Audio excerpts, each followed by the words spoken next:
Hello, and welcome back to another episode of the Hollywood Wrestling Review. Once again, I'm seemingly always in a suit, had another fraternity chapter. But let's get into this week of review. I'm gonna change up the format compared to the last 2 weeks.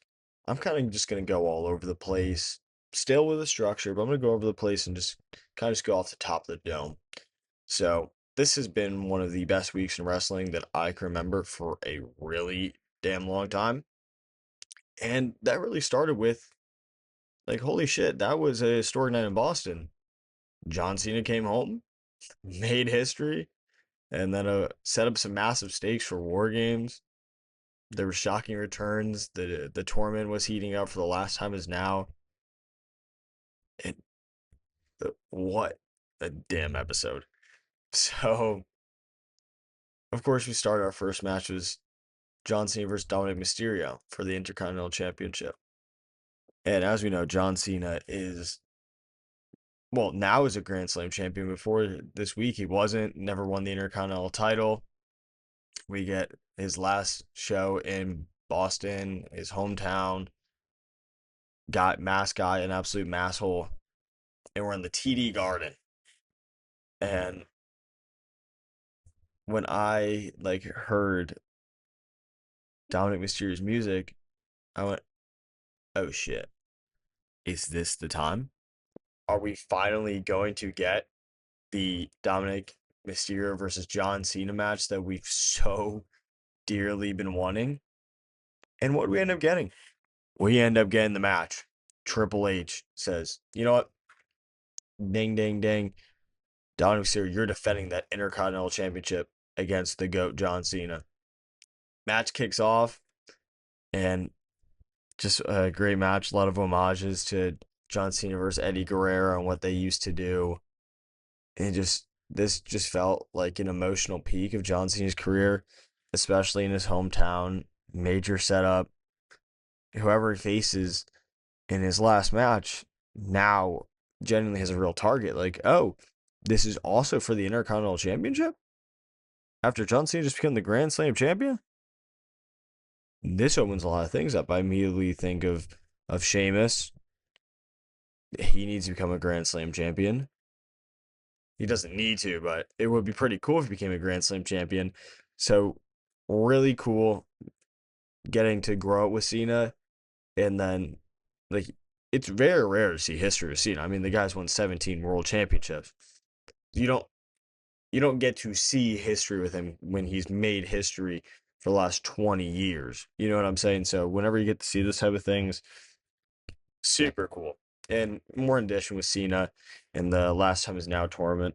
We have getting Rusev versus Damian Priest, where Rusev picked up the win over Damian Priest, surprisingly to advance.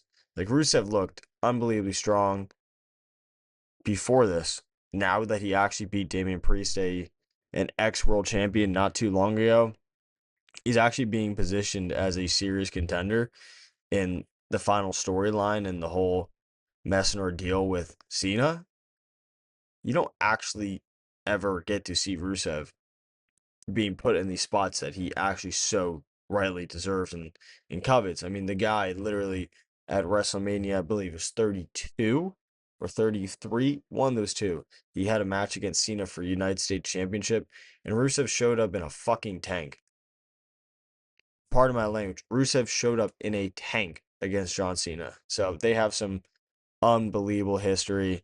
And to see Rusev actually beat Damian Priest and especially beat him in a pretty easy match. I mean, they went back and forth, but it wasn't like Damian Priest was actually set up as actually, oh yeah, this guy's the next world champion. It kind of just felt like, oh, he's here because he's a name, but we're gonna still continue a storyline with Aleister Black where he's injured, he's got that black eye, yada yada yada. So pretty surprising. And we also got rewarded with a treat of Stephanie Valkyrie, the women's world champion, versus Raquel Rodriguez. Of course, Vaquer retained. Everyone knew she was going to be. She hit her signature corkscrew moonsault where she just goes all over the damn place, somehow lands on top of somebody, and gets it, wins. But afterward, not like we didn't expect it. If for all my viewers who have been watching and those who haven't, Nikki Bella and Stephanie McCare have been teaming up. I've talked about the last 2 weeks, make it 3 in a row now. Where Nikki Bella is, they're setting her up as like, oh, she's the greatest thing since sliced bread. But yet, she doesn't think she is. All right. So finally, after the match, they're celebrating, hugging each other. Stephanie Valkyrie showing off to crowd. Nikki Bella, up, forearm, meet the back of Stephanie Valkyrie's neck. Who, what, when, where? Up, dead. Dropped her. So finally, Nikki Bella turned heel. Shakes up the women's division. Is this the start of a bigger feud? Gotta hope so. Valkyrie's reign is defended, but is now under a serious threat. What a match. What a match that is. And speaking of great matches, we got Sheamus versus Shinsuke Nakamura in last time was now tournament match. And Sheamus defeated Nakamura versus a bro kick to advance. A shocking bro kick out of nowhere. They were wrestling as they would, right? Sheamus goes off the ropes, comes up, boot, bang, right to Shinsuke's head. So that was pretty good. It was a hard hitting physical brawl. It was kind of a last time moment that fits this tournament theme. I don't know how many more times we'll see a Sheamus versus Shinsuke Nakamura match. Probably we'll maybe get one more. That's probably years from now when both those guys are sunsetting their careers, as they both are sunsetting their careers. It's just super cool to see them two in the tournament. They both have a lot of history with John Cena. Sheamus won his first world championship, beating Cena, and Shinsuke Nakamura has always gotten the best out of Cena in matches. I mean, Shinsuke Nakamura is a ridiculous technical wrestler, pardon me. So super cool. So Sheamus built momentum. On the flip side, Nakamura's loss here raises questions. Has he peaked in this tournament? Of course, he's off. Are we gonna get to see him again? I understand now he's a good guy, but we'll see what happens with Shinsuke Nakamura. And to kind of keep it around Shinsuke Nakamura and technical New Japan type of wrestling, we got the women's tag team title match, main eventing the show, which was Charlotte Flair and Alexa Bliss, our champions, versus the Kabuki Warriors, Asuka and Kairi Sane. The Kabuki Warriors won the belts after interference from Nia Jackson, Last Legend, obviously clearly setting up War Games. We'll talk about that in a minute.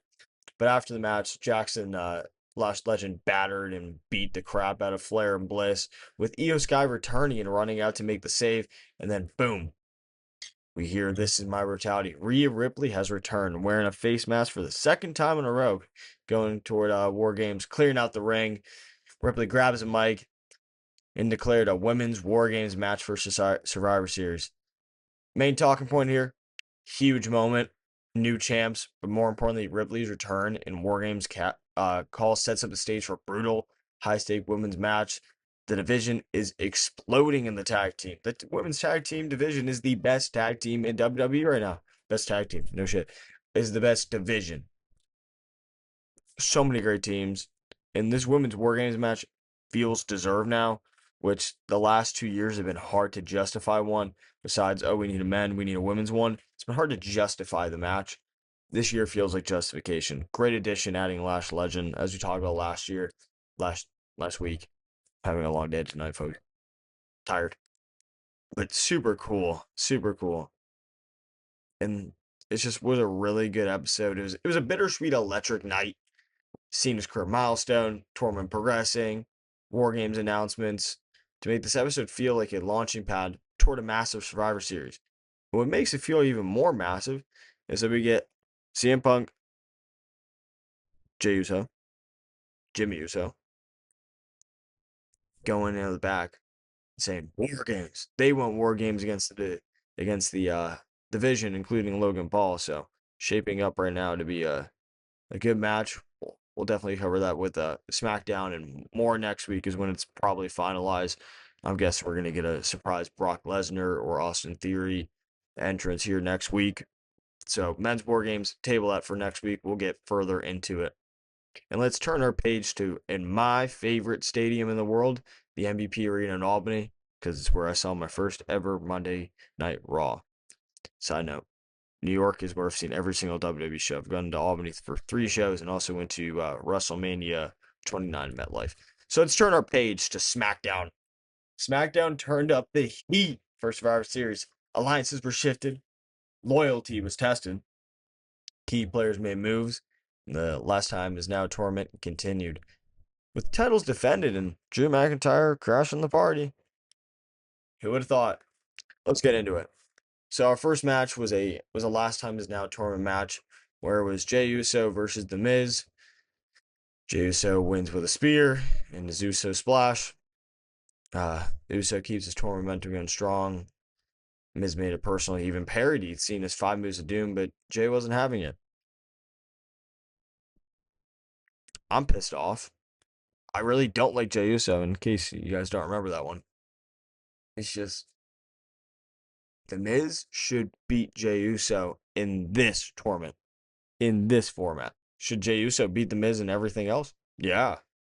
But John Cena versus The Miz, they have ridiculous, ridiculous history. And it pisses me off because like The Miz is the 8-time Intercontinental Champion. You have a storyline for 9. He also faced John Cena in the main event of WrestleMania 27.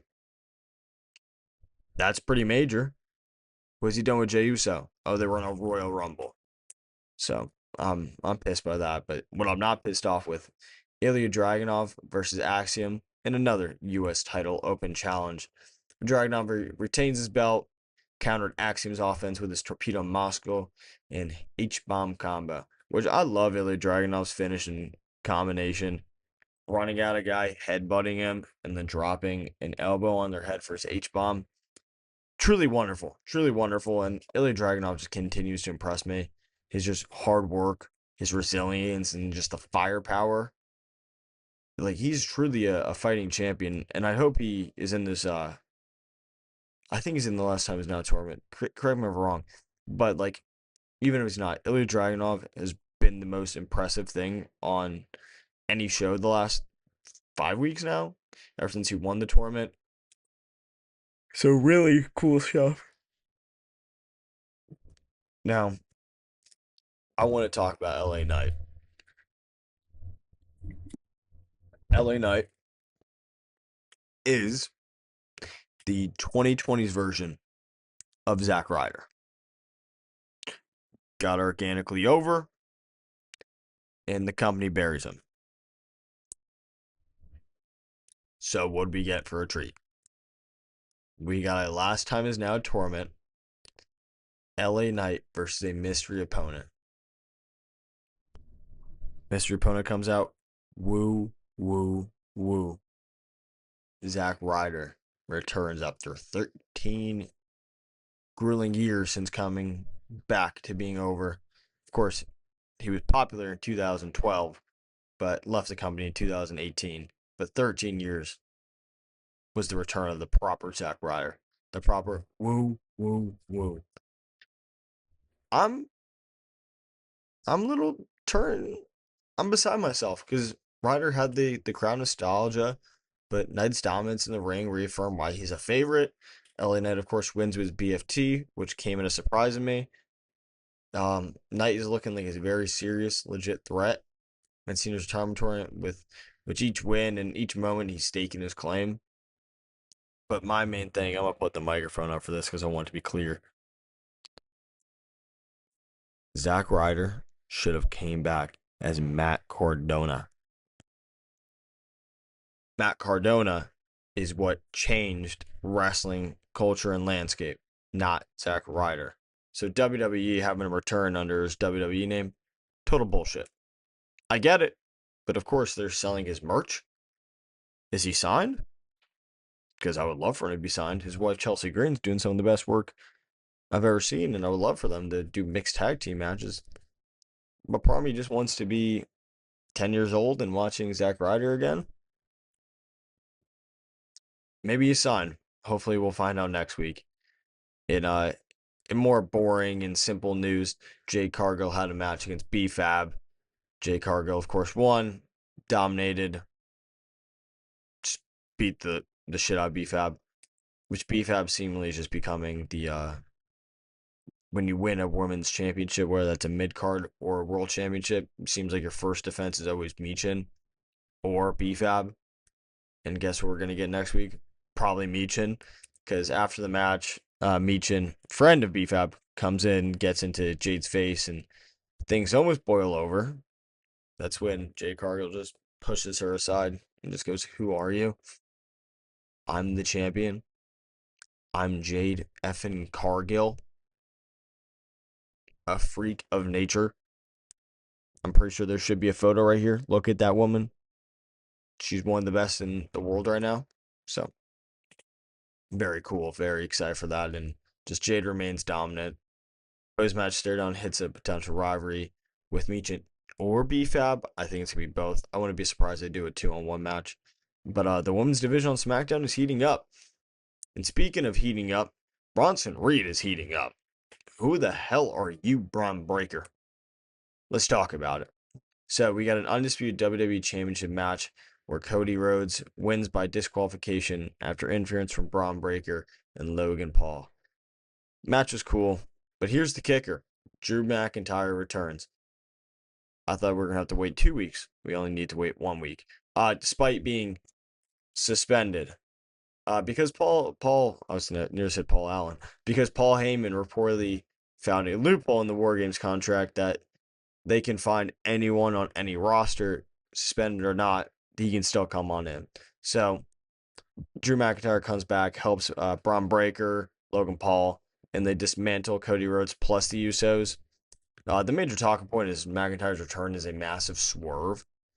We knew that he was aligned, but we didn't know if he would come back this week because I think we were going to get Austin Theory or Brock Lesnar. Now it seems like we're not going to get one of them. So I don't know if I'm happy with it, but I don't mind it. But him aligning with Breaker, Logan Paul, and Bronson Reed for War Games, it's dangerous, right? Cody Rhodes now has a serious threat in his corner of his plate from his title championship, and now he's going to go into a War Games match with this guy.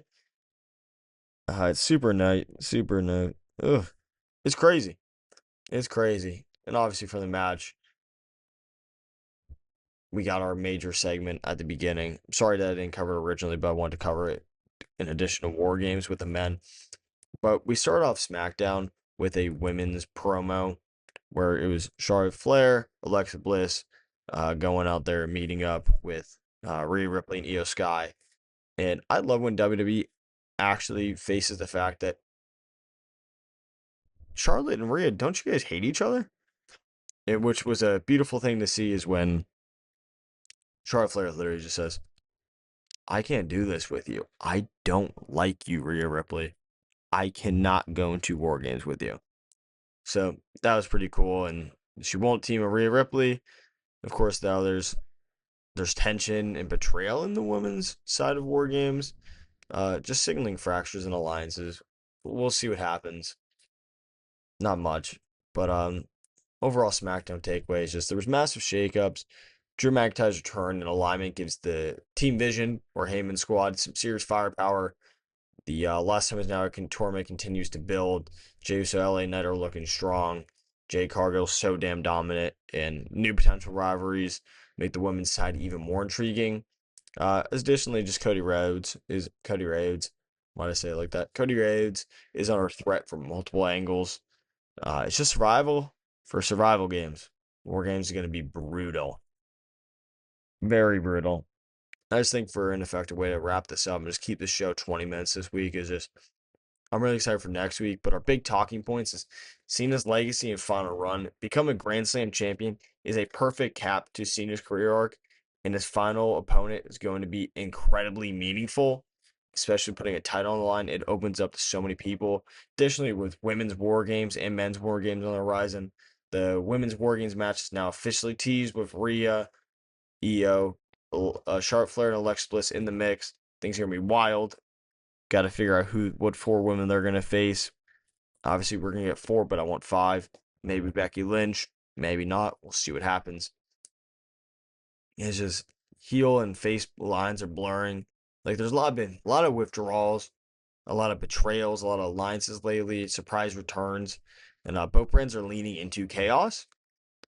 which is perfect teasers for Survivor Series. We're going to get a Survivor Series match next week, and we're also getting another mystery report. So, what a week of wrestling. What a day to be an American. And you have just watched the Hollywood Wrestling Review. And I appreciate you taking the time out of your day. And I can't wait to see you again next week for hopefully an even better SmackDown, even better Raw, because it's been a really awesome week of wrestling. I wish I could cover more of it, but I'm just giving my basic touch points. This week was awesome. Damn good day to be a wrestling fan. And hope you guys enjoyed today. And hit the subscribe button, leave a like, drop a comment. And I'll see you next week for another review.